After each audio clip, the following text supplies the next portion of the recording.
Welcome back to the Hang and Hunt podcast. We are back in the brand new studio. Yeah. This is pretty awesome. And Billy, you brought your new friend with you. Yeah, this is the flintlock that I took on my turkey hunt. This in thing's Florida. bad ass. It's super cool. You know, when I was a kid, my grandfather and my father would always go to Pennsylvania, and they had this primitive hunt at the end of the season. And it was usually antlerless, but it was this big trip that they would take to central PA, and there was always snow on the ground, which everyone loves hunting in the snow. And we would go up, and we were usually when we started, we were too young to actually hunt with these flintlocks, but we'd go up and we'd help drive deer and things like that. And it was always fun. And my grandfather, when he passed away, he had all this hunting gear and things like that left over. And my dad actually gave me his powder horn and a couple other accoutrements for black powder. And that flintlock really stuck with me. And since I was a little kid, I always wanted to own a flintlock. So I ended up saving up a couple dollars, and I found a local builder. His name's Ed Winger, Virginia or VA Flintlocks, and he does incredible work. I mean, yeah. I'll show you my rifle. It's he does incredible work, and I contacted him. I said, "Hey, I want a squirrel rifle. I want a small caliber." And I told him, I said, "Look, I don't really care if it's like a period piece or anything like that. I just want it to look good, and I want it in a caliber that's suitable for squirrels and 50 caliber. Yeah, bark them off, right? And I want it to be accurate."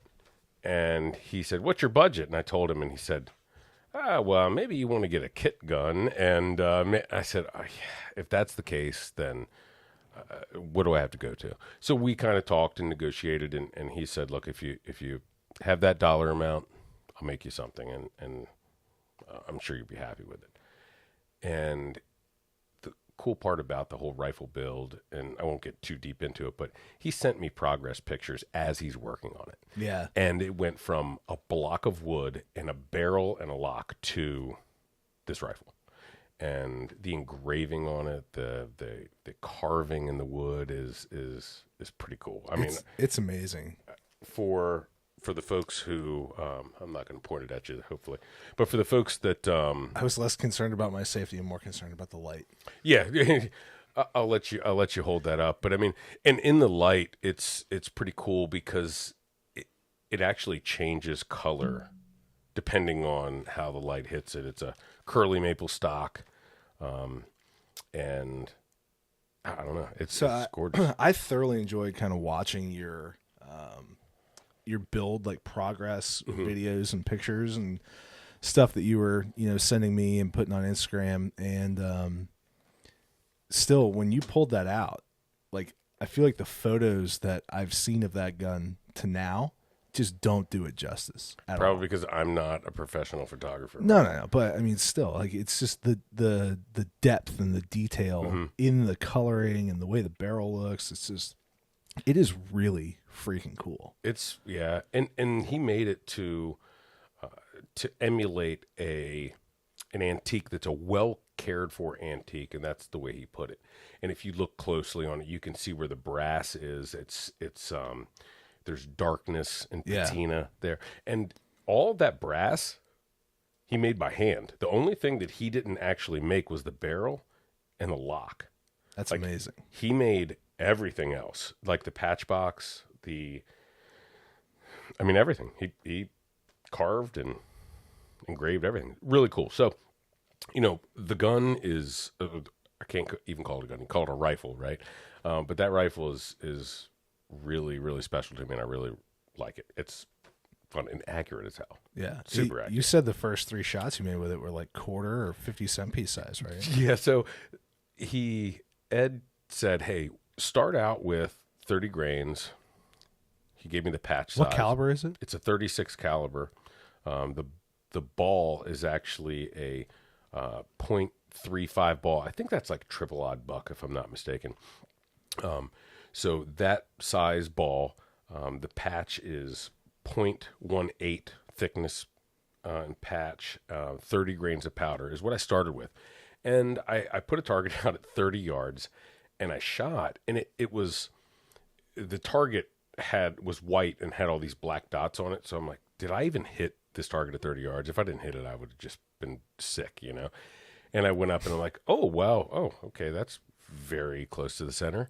And my second shot was within 3/4 of an inch of my first shot. And then my third shot was right in with them. I'm like, wow. So I've done a little bit of research on people's squirrel guns, right? Because this is supposed to be my squirrel gun. And the really, really good high-end shooters are cloverleafing at 50 yards with a gun like this. So obviously I'm not there yet because I haven't developed a load. I mean, I could change the grains by 5 grains up and down, the patch thickness, all those factors come into play. But either way, I got this rifle, and I had like a month and a half before I'm going on this turkey hunt in Florida. Which you just got back from. Which I just got back from. Fix your mic, by the way. You got to twist it. Like this? Yeah, so have it like pointed in. There you go. It's perfect. Okay. Sorry. So I went, I scheduled this turkey hunt, and I decided, hey, I should take this flintlock. It's enough, I guess it's got enough ass behind it to be able to take down a turkey. You know, it's light for deer or anything like that. It's only 36 caliber, and the ball is only like 60 some grains. You can still hunt with that in Virginia, though. I don't, because it's over 23 caliber.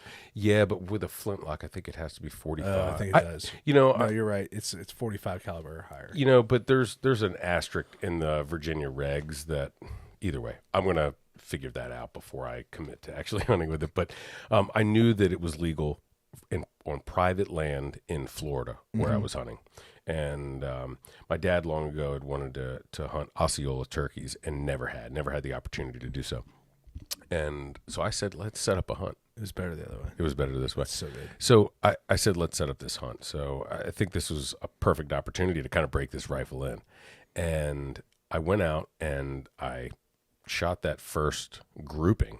And I went, wow, that's accurate enough at 30 yards. If I can keep that, I mean, shit, I could shoot to 40 yards and I'd be fine. Yeah. So I kept shooting a little bit, and I said, we're money. I can absolutely kill a turkey with this thing. And so I set up this hunt, and it was with my father, my brother, and my brother just wanted to hog hunt. And the killer that he is. I don't care about turkeys. no, he was. This is my brother Bobby. You've met Bobby a couple times, yeah. But he was like, no turkeys. I want hogs, because he had just built an AR on it's an AR platform, but it's a 300 blackout. Nice. And his son Seth has been shooting it a lot and loves it. Right. So we set up this hunt, and Bobby calls me. He's like, hey, you think Seth should come with us and go on the hog hunt? I'm like, yeah, absolutely. You know, I mean, 300 blackout, the recoil on that thing is like a 22, right? Yeah. So we all decided to drive down, and we were going to drive back. A few weeks later, right after we booked the hunt and everything else, my wife says, hey, we want to do a vacation with the girls during spring break, which was the week after. Like, so I would have driven down, driven back, and then she wanted to go on a road trip, so I would have had to drive again. And it's only like 60 hours. Yeah. So I put my head in a vise and just cranked it down until it popped, right? And so I convinced her. I said, why don't you guys just meet me in Florida? Great idea. We'll go down to the Keys. We'll have fun. You know, we'll have a great vacation. And I have a 3-year-old, just turned 3. And wearing masks on planes is not exactly the easiest thing to do in the world. Right. Right. So she decided, long story short, I'm going to drive down. So she rented a car and drove with the kids down to Florida after our hunt. By herself. She's a savage. Dude. By herself with the kids, and met me for a vacation afterwards. But my wife would have murdered me. Yeah, I think my wife still wants to murder me. Yeah, well, I think my wife lives in a perpetual state of wanting to murder me. She's always aiming at you. Yeah, it's just like it fluctuates between like I'm actually going to do it and like he gets another day. Well, I mean, yeah, he was kind of a cool dad tonight. He did one dish. I won't smother him with the pillow. You know, after 36 years on this earth, I still haven't figured out how a dishwasher works. I was just about to make a comment that we would have had to edit out. Thank you. Yes. You know where I was going with We only it, have too. like 9 camera angles now. Yeah, it's a little harder. I couldn't do it. So we ended up driving down, and my nephew Seth is, I think he's 11. I'm pretty sure he's 11 years old. And Uncle of the year. right? Maybe. I don't know. He's Father like of the year. 8, 11, 15. Yeah, I don't whatever. know.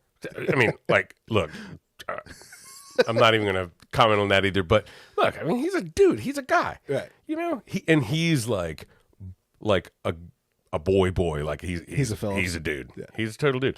So he comes down, and this is his first opportunity to actually kill an animal.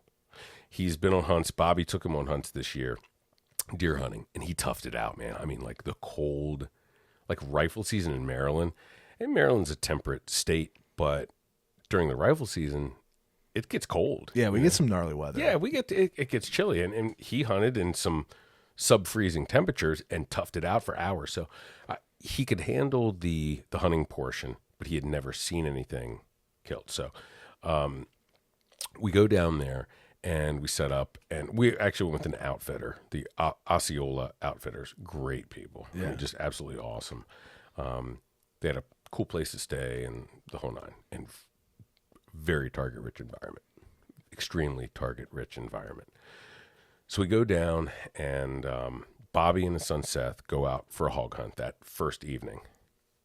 Dad and I go out separately for turkeys, and we set up in this these pastures. I mean, there's huge cattle farms down there. It's flat, and there's pastures that are like thousands and thousands of acres, just wide open with the fringe with trees and swamps and things like that. So we set up, and I'm set up in an area that we're right on a fence line, but there's a swamp very close to us within 75 yards of us, and pasture all behind us. But it makes a little bit of a pinch point. Yeah, like awesome little funnel almost. It was a pinch point. So we're really setting up to capture or get a shot while these turkeys are going to roost. And we're facing towards the hen decoy the whole time. And a flock of turkeys came from behind us, where we had potential for them to come, but they came in from behind us. And I'm sitting there talking to the guy, Sage. I'm like, Sage, should I turn around? Like, the turkeys are literally the opposite way. And he was like, not yet, because they still might come from this direction. I mean, like, another 10 minutes goes by. Should I turn around yet? I mean, there's gobblers over there, and they're almost in range. They're like 60 yards, and we've got a decoy out. And finally, after me pestering him enough, he's like, yeah, maybe you should turn around, because they're starting to come, you know. So I get turned around, and they're kind of hemming and hawing like turkeys sometimes do. They weren't really hot, you know, but there were a bunch of hens out there. There were some jakes. There were some gobblers. They were just kind of under these trees. It was still warm, and they were staying in the shade, but we figured they were going to come our way. And all of a sudden, out of the very corner of my eye, I see movement, and I just move my eyeball, and I see 3 gobblers 10 yards away to my right. This is after you turn around. This is after I've turned. Had I just stayed, I mean, minutes, less than 5 minutes, probably 2 minutes, had I just stayed at the correct angle, duck soup, first evening I'm there, I'm done. These 3 big gobblers come out. They cross the fence. They end up walking right in front of me, right where my rifle's pointed. I'm like, oh, this is game over right now.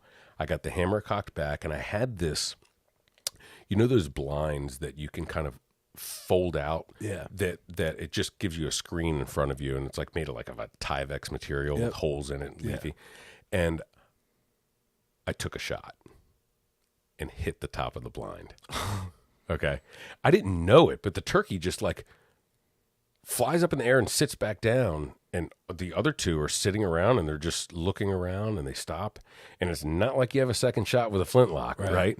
It's not like I can stand up with a rifle that's 40 some inches long and just out. yeah, right, start filling up. And so I just stayed still, and they just walked off. And for the next hour and a half or so, until they went up to roost, they went and fought some other turkeys, and turkey gang. Yeah, pretty much. And it was, and I looked at, I have video of where I just blew this blind apart, you know? I'm like, wow, this was just a complete show. And that evening we go back to camp, and Seth had killed his first hog. That's awesome. First time ever. It was cool. Dad got into some turkeys. It was a blast. Seth was, the way he handled the killing portion. I mean, it's an emotional thing, and the blood's of something that can be a challenge to overcome. Yeah. You know, and but you know, it's part of the learning process of hunting, and he still wants to continue hunting. It was just, he's like, well, I got to ease into the whole blood part, you know. But so the next morning we go out, and usually when I turkey hunt, and we'll talk about how we set up turkeys in another episode, but usually when I do it, I roost a bird, and I'll get within 50 or 75 yards of a tree if I can, undetected in the morning, and sit down and try to kill that bird when he flies down.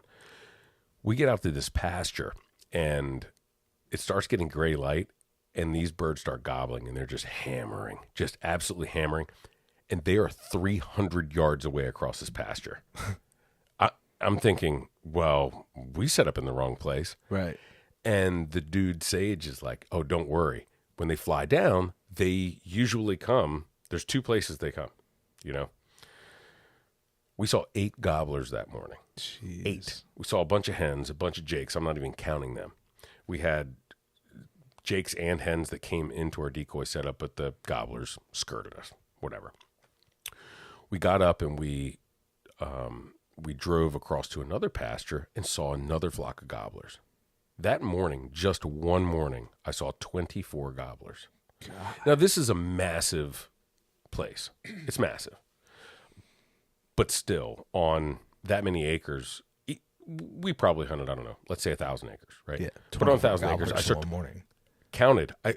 counted 24 gobblers. So that you probably saw 50.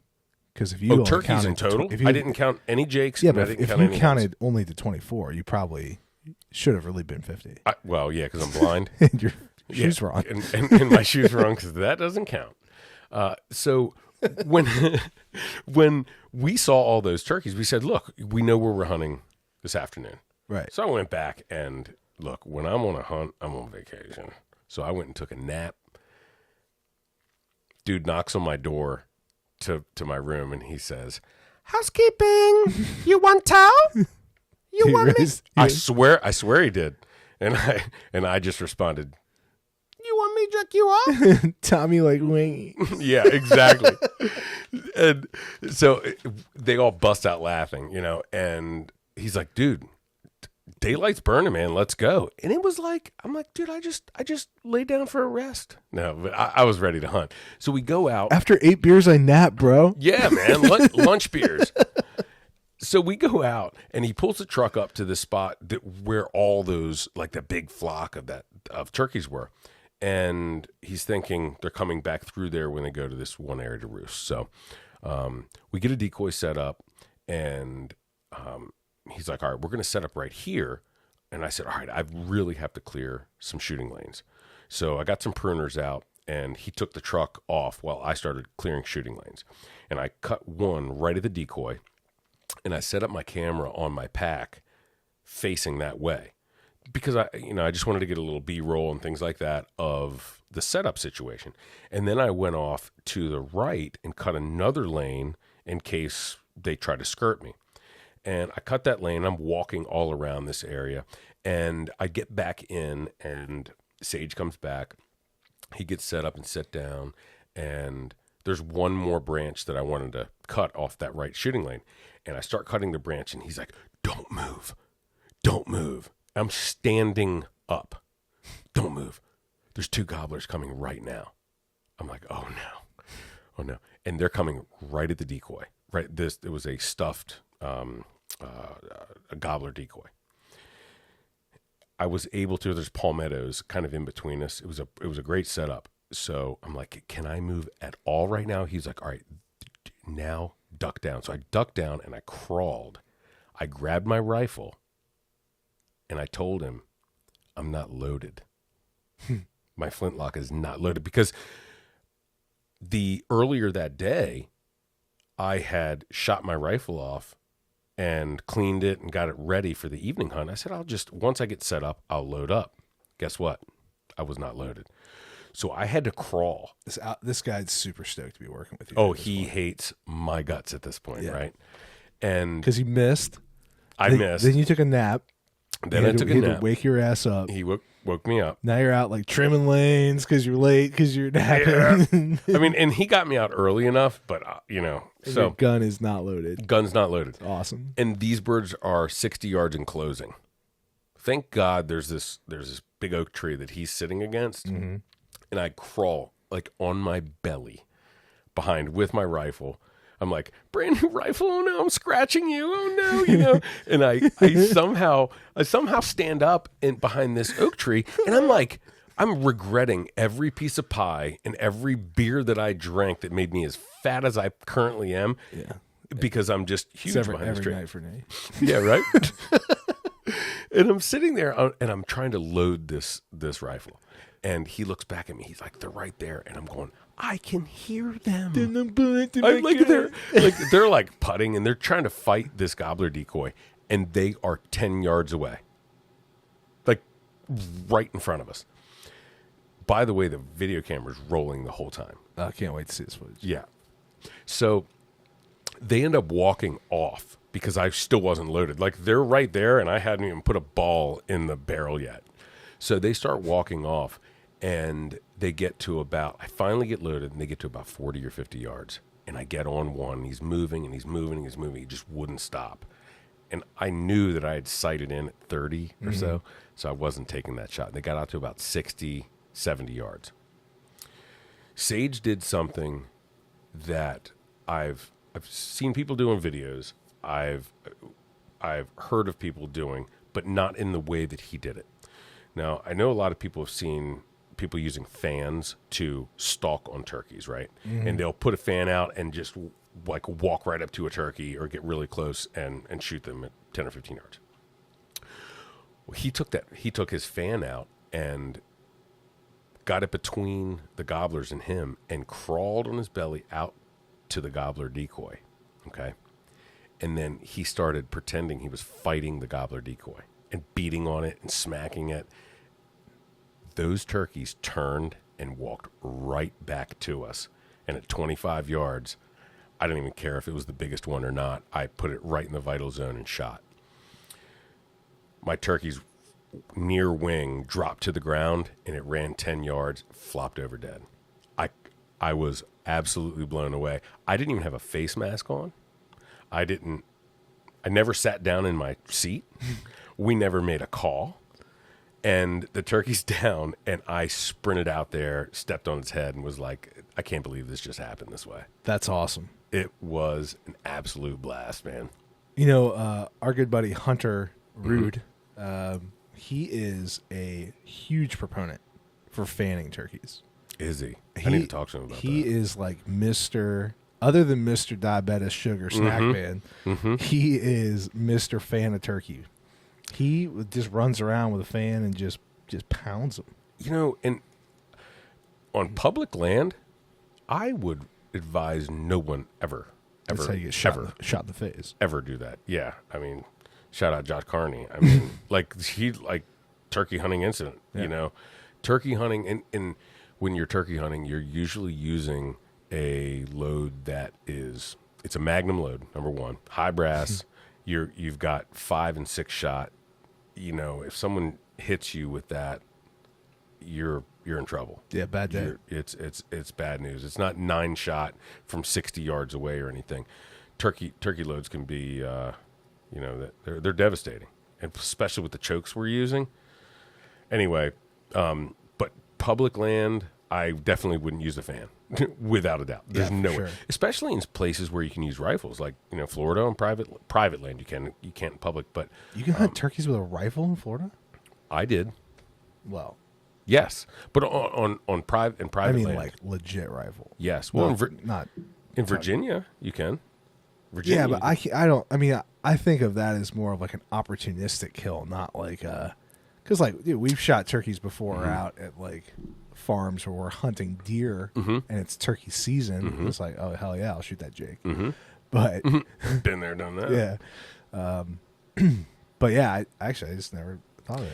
Yeah, I mean, look, turkey hunting is one of those sports where it's a close in. You're playing the game. Right. It's not just to kill the animal. You're playing the game. That's part of it because, look, a bird's a bird's a bird. I mean, a lot of for me, if they're inside 50 yards, I get pounded. Like I don't care if it's 40 or 12 yards with my shotgun. Like I'm shooting one. Yeah, absolutely. But with a rifle, I mean, you could with a modern rifle in Virginia, you could shoot one at 1,000 yards if you had the shot. To me, that's not turkey hunting. I want to be able to get in there. Well, and that's part of the fun is like having that feeling where the bird's working in. You get that hair staying up in the back of your neck. Last time we went turkey hunting, I had a different feeling. I had to run away because I had one too many highlights the night before. Yeah, you had to dip your butt in the river. I forgot about that until just now. That was awful. Yeah, you literally were like Billy, turn away, plopping your butt in the river and splashing up like, oh, homemade bidet. Look away! Don't look at me. That trip was that turkey hunt was so much fun, and to be able to break in this rifle, my very first time I took it hunting, and there were definitely some mishaps, but to be able to do that, it was a lot of fun. That evening, we ended so early. I mean, it was like 3:00. We hadn't even really set up for the evening hunt yet, and we're done, tagged out. And you went and shot some hogs too, right? Yeah, exactly. So that evening. And there are a trillion wild hogs down there. I'm ready to go. There's so many. So many. It seems like every pasture you go in, it's like, oh, there's a flock of turkeys, or, oh, there's some hogs. Oh, they have like a legit hog problem. They have a major hog problem. Major problem. So we go out, and, I mean, within minutes, you're seeing hogs. So, and hogs are fun because they're not like a huge challenge. It's not like stalking a pronghorn antelope in the middle of Wyoming, right? That's a challenge. Stalking hogs on a pasture, as long as you've got the wind and you're not like blatantly obvious about what you're doing, as long as you can kind of conceal yourself a little bit, you're getting within 50 yards. You can get within 50 yards. Closing the distance even closer, that's a challenge. Sometimes you have to play with light and things like that. But, yeah, I was able to – and I did choose a smaller hog to shoot on purpose because it's such a small rifle. It's only 36 caliber. Not a ton of energy in there. But the accuracy is there where I was able to put a perfect heart shot on a hog, and it went 25 yards and died. So when we went in to go after the hog, right, it's so thick. And there were saw palmettos. We had to get on our hands and knees to crawl through these like hog tunnels. Okay. And we get in and I'm like, all right, this hog has got to be within 5 or 10 yards of us. It's I heard it crash right here. Yeah, you smoked it. I knew I crushed it. But then all of a sudden we hear and I'm like, oh my God, I've got no sidearm. It's not like I've got, rapid fire flintlock that I can use to help me. It ended up being another hog, maybe even to cannibalize the hog that I shot, because they will absolutely do that. So, but anyway, I went over and we were able to get that hog and bring it in. And then we shot a couple more over the next couple days. And what a trip, man. Absolutely an awesome trip I would highly recommend doing that. It sounds like an epic spring break just in general because you spend a week hunting with your dad, one of your brothers, nephew, just hanging out, target-rich environment. Yep. And then you roll into the Keys with your family.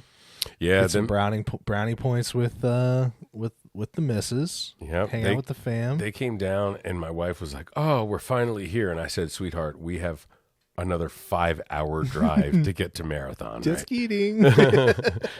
Here's an Ambien. And no, the whole car. Yeah, everyone. Who wants a Benadryl? You can't drug our kids. I already did. Again. You should have drugged them the whole way down. You wouldn't be cussing so much. And Mom, I'm so well rested. I got this Benadryl hangover. You don't know what that is. Yes, I do. Daddy showed me. We went down there in the Keys, and we had a good time.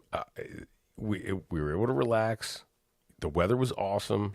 We saw manatees, and they swam with dolphins and went snorkeling. I felt like I was going to drown when we went snorkeling. They were like, yeah, it's been really, really rough for the past week. We haven't been able to get out. Dude, I got in the water and it was like 4-foot waves crashing over my head when I was snorkeling. I'm like, dude, I want an aquarium to snorkel in. Yeah, we got to go the other side. I am not a Navy SEAL. But no, we had a blast. I wanted to go fishing, but I also didn't want to press my luck, right? Yeah, you'd only been turkey hunting for a week. I'd only been turkey hunting for a week and hog hunting, and then I'm like, all right, everybody, I'm going fishing. Daddy's going fishing. Yeah, sorry about that. See you tomorrow. Yeah. No, but we had a good time. The biggest problem we had, even worse than the drive, was trying to get reservations at a restaurant. It was terrible. They didn't take reservations. Even at there aren't too many like high-end restaurants in those areas. There's like one or two. Yeah. And I'm not saying that the other restaurants aren't nice. I mean, we had good meals and things, but it's like everywhere it was like a 2-hour wait, or they're like, oh yeah, it's 7 p.m. We're not taking any more people for the rest of the night, even though we close at midnight. I'm like, oh my gosh. See, this is a pro tip for everybody listening. Tell your wife that they don't take reservations, and you have to get there 2 hours early to secure your seat, and then you just sit at the bar.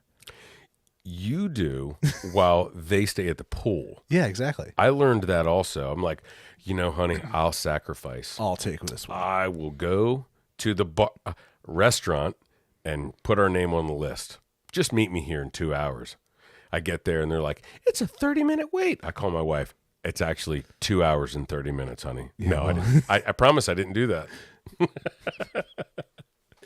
Give me a triple vodka and soda. Yeah. Dad, are you hungry? I'm on a liquid diet. Some fries. Dad's ordering off the kids' menu. That's how you know you've had a good time at the bars, when you're eating the kiddie food.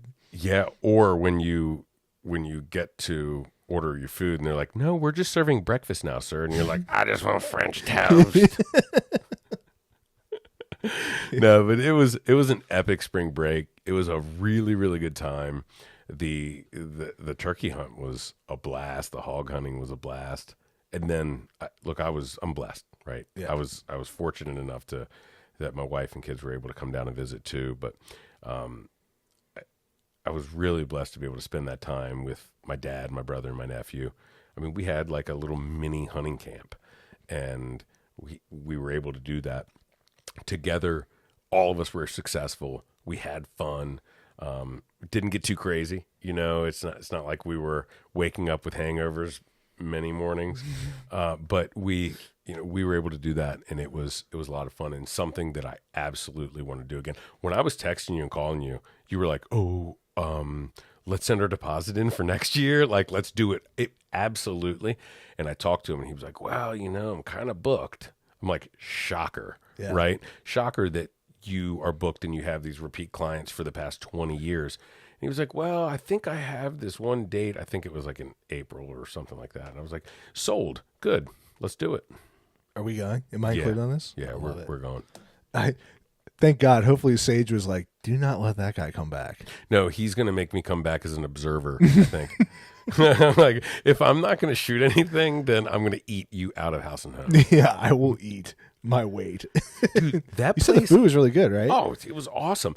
It's a cattle ranch, and they have, I think he said something ridiculous, like 3,500 head of cattle. Like, I can't count that high. We know. Yes. Because you taught me to count. And so obviously we had like New York strips, and like it was awesome. I'm laughing because my daughter was trying to count above 10 the other night, and my wife was just looking at me. She was like, 10, 14, 19.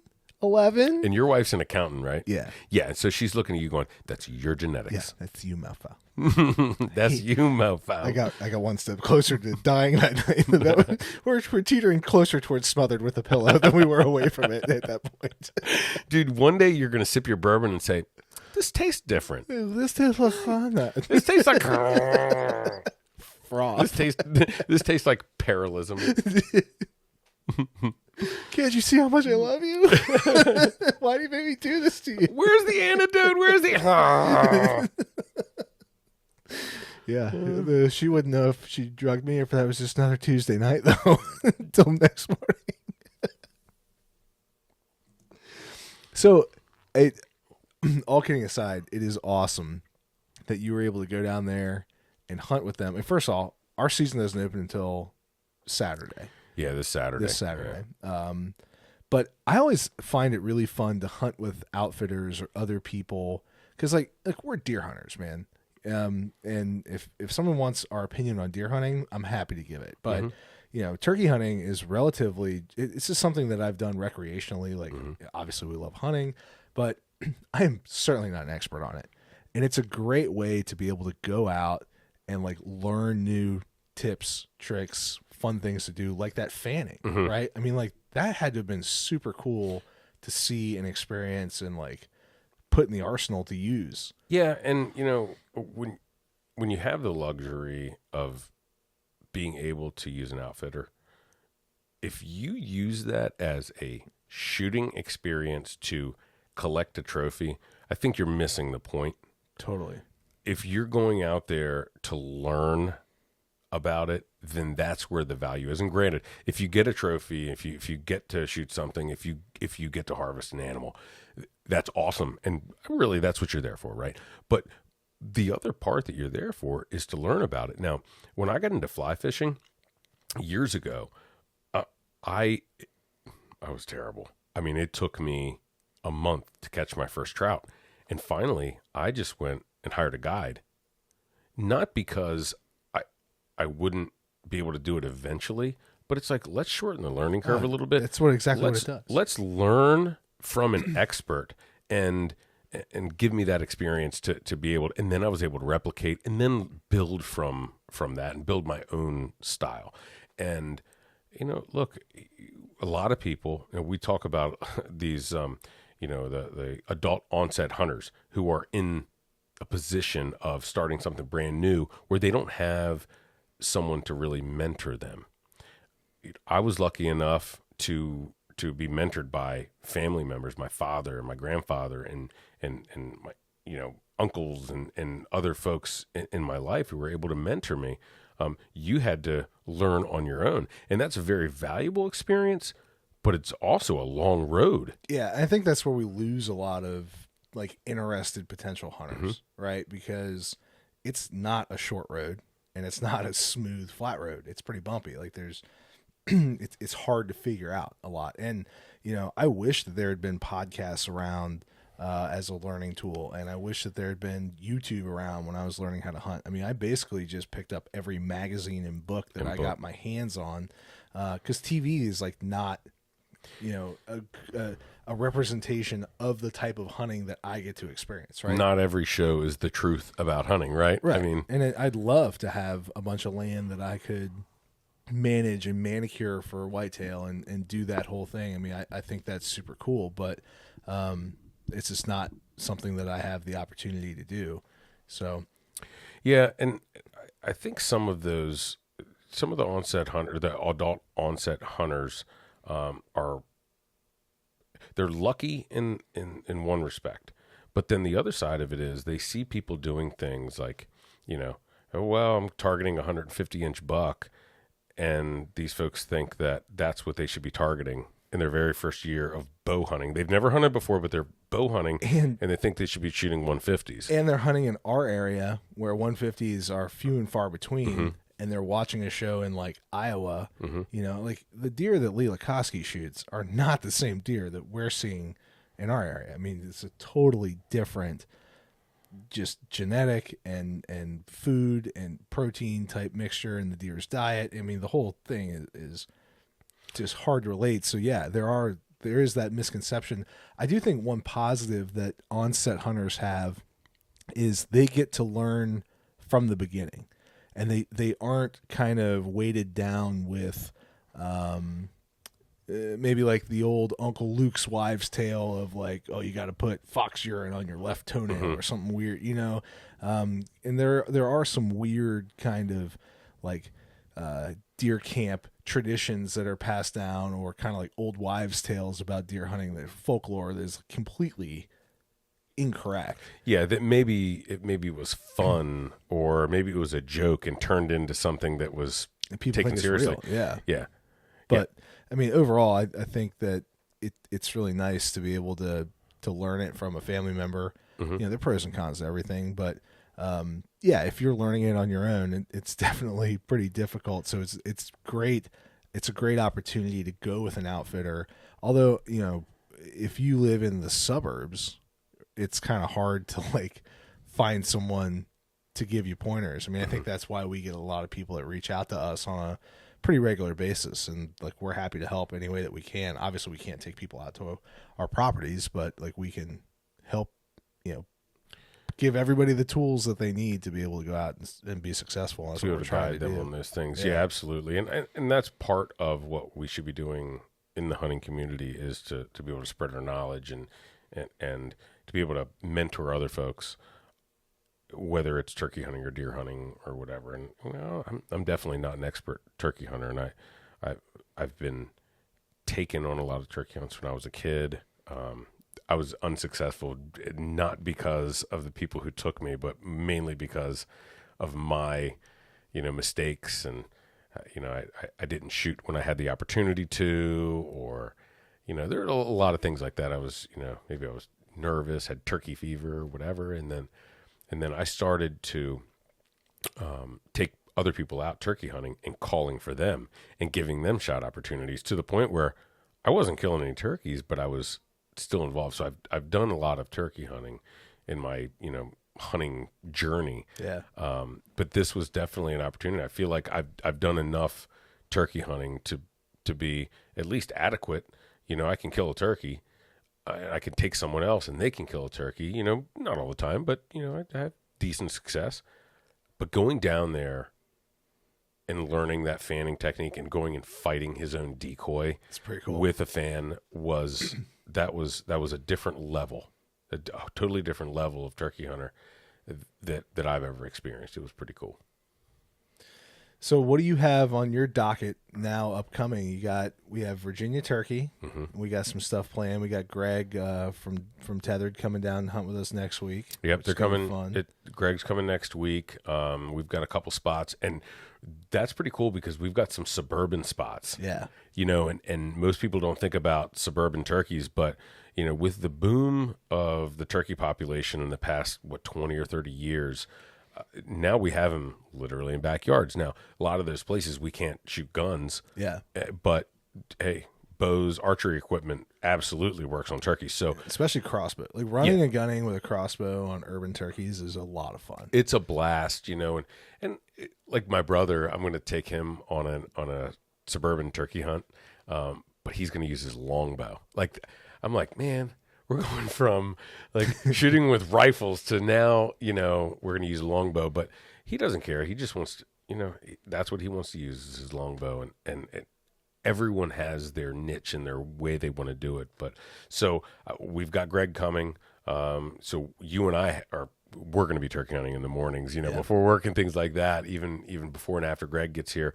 And then after that, Maryland opens up. I think it's on the 18th. If I'm not mistaken. It's like a week after Virginia. Yeah, I'd have to check. I don't know. Yeah, and so we're going to go to the Sick-A-Deer property, do some turkey hunting there. Already have gobblers on camera. I was showing you the one earlier. Yeah. He's a nice bird, but it actually might be one of those birds that I'm like, oh, Dad, I'm running late. Maybe you should go over to the wood duck slough and see if you can kill that bird. And I'm literally around the corner waiting for him to pull in. So, you know, he gets an opportunity. Don't listen to this yet, Dad.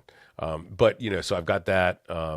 We've got a couple other places in Maryland on public land and on private land that we can hit. And then I mean, our season's like over a month long. Yeah. So we've got plenty of opportunities to turkey hunting. I'm taking a little bit of a break on deer hunting for this month because I told you, I kind of, after shooting that gobbler with this flintlock, I want to do it again. I want to shoot another one with the flintlock this year. That's one of my goals. So, and I know that's going to take a little bit more effort. So trying to focus on a goal, sometimes you have to pull back from something else. And we talked about balance, Well, that even comes to hunting too. Sometimes, we deer hunt all year long, and every once in a while I'll take a few weeks off or a month off and not deer hunt. And then I'll be turkey hunting, there'll be deer everywhere. Yeah. I'm thinking, is it still rifle season with this thing? And can I shoot it? But so that's what's on the docket for me. And obviously you're going to be turkey hunting we're going to be, chasing birds in the mornings. I'm pretty pumped about it. I mean, normally I don't really push the clutch in on deer. We just keep whacking deer. Going, yeah. But for some reason, I'm like really fired up for turkeys this year. So I'm jacked. Like I'm really looking forward to shooting a couple. Yeah, well, or hopefully shoot at. Yeah, I mean, believe me, I learned that shoot at. And then Greg's coming up. Then I'm headed to Tennessee. Mm-hmm. I don't know if you're coming to Tennessee or not. Is that my invite? You're welcome to come. Okay. Because we're going down there. There's a teaching train that we're going to. Oh yeah, the 24th. So probably gonna turkey hunt a couple days prior that week. Gonna hunt with Adrian and Catman and a bunch of dudes down there. Yeah, I think I'm gonna have to come down for that one. You should. That's gonna be a good one. And the flights are cheap right now too. Oh, we're flying. We're not driving. Yeah. You can give me an Ambient as long as I get there. I'll give you an Ambient and still drive you. Yeah, and we need to go up to Ohio too. Yeah, the Ohio lease, because there's tons of turkeys up there. Dude, there are a billion turkeys up there. And that's one of those people ask me why do you travel anywhere for deer when you got deer in your backyard, basically? I'm like, it's even worse for turkeys. Like, why are you traveling for a turkey? Yeah. Well, because fun. They're fun. Yeah, they're a blast. And we're actually limited on tags for turkeys. That's true. Yeah, right. Yeah, we can only kill 3 a year, 2 in the spring. Yeah. Man, I took my daughter for Youth Day last weekend. Yeah, that's what you're saying. Wait until you hear the audio on the video that we took. There were a dozen gobblers within 100, 150 yards of us, just hammering, just screaming at us. And they just didn't like our decoy setup. We were well camouflaged. I don't think they saw us, but we weren't able to make a shot happen. But she had the safety off on my shotgun 2 or 3 times, and we almost made it happen. Birds flew in over top of us, and they gobbled like crazy. And my other 2 middle daughters were also supposed to go that morning and wouldn't get up.